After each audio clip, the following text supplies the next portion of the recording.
दादांनी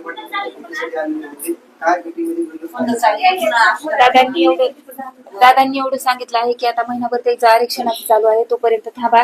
तरी पण त्यांनी आव्हान केलं आहे की 25 तारखेपर्यंत मुख्यमंत्री साहेबांना बोलून एसआयटीची आयडी दाखल करून देतो.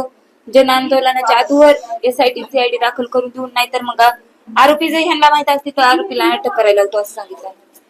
आपण जर बघितलं तर आज स्वतः मोठा एक इशाराच सरकारला दादांनी देण्यात आला आहे आणि आता तरी त्या इशाऱ्यानंतर सरकारकडून या तपासाला गती येईल असं तुम्हाला वाटतंय का? हा, आता मग गतीच येणार ना, कारण विधान भवनात बी हा विषय झालेला आहे.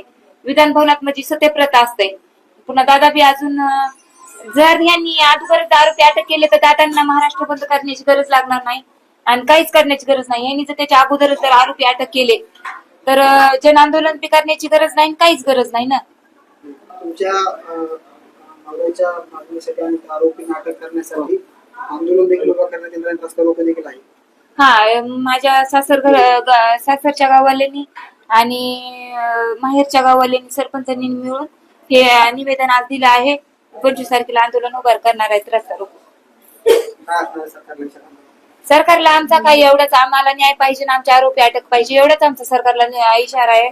आणि आम्हाला हीच अपेक्षा आहे की सरकारने तत्काळ आमच्या आता आरोपी अटक करावं तर आम्हाला न्याय द्यावा, की अशी माणसांची पण कुणाची ताळांबळ होऊ नये, कुणाची बेजारी होऊ नये. महाराष्ट्र बंद करू नये. दादा जितपत आता बनले की महाराष्ट्र बंद करू, मग इतपत जाऊच नाही. त्याच्या अगोदर आरोपी अटक केले तर काहीच होणार नाही ना. ताई, तुम्हाला दादांसमोर अश्रू अनावर झाले, तुमच्या डोक्यावरती आहेच, मात्र अश्रू तुम्हाला दाटून आले, भावनिक झाला होता, काय विषय होता? माझं एवढंच होतं की अश्रू माझे सतत ज्या वेळेस मी त्यांचा विषय काढून त्यावेळेस माझे अश्रू येतात. पण दादांनी जेव्हा माझ्या डोक्यावर हात ठेवला मला त्यावेळेस अश्रू अनावर झाले. माझी लेकरं पण रडत होती.